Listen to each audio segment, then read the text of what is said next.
हेमंत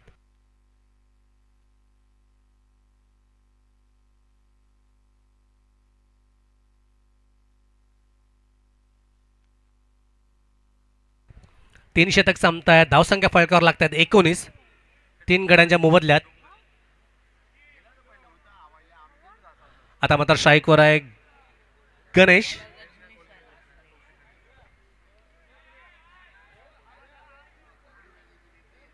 संघाकरिता 4थे शतक घेऊन येतोय रजनीश.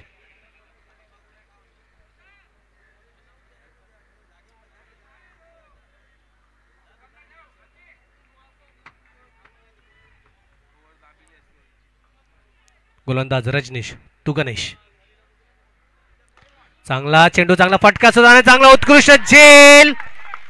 मला वाटतं या अगोदर सोप्पा झेल हातातून निसटला होता तेजस यांच्याकडनं. तेवढाच हा डिफिकल्ट झेल म्हणजे कठीण झेल मी टिपू शकतो असं मला दाखवण्यात येते तेजस यांच्या मार्फत. उत्कृष्ट झेल पाहायला मिळतोय खरोखरच तेजस यांच्या मार्फत. आणि आता मात्र गडी बाद होतोय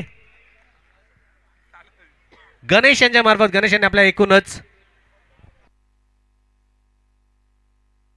12 धावा केल्या आपल्या संघाकरिता.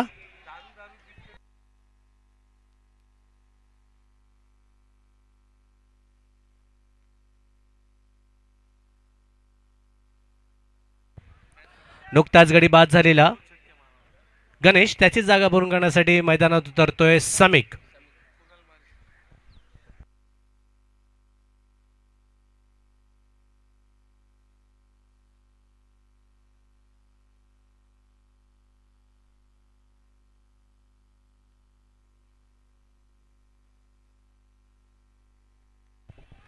चांगली गोलंदाजी अद्यापही पाहायला मिळतो. पहिल्या चेंडूवर गडी बाद करतोय रजनीश. पुन्हा एकदा सज्ज. दुसऱ्या चेंडूचा सामना करतील समीक.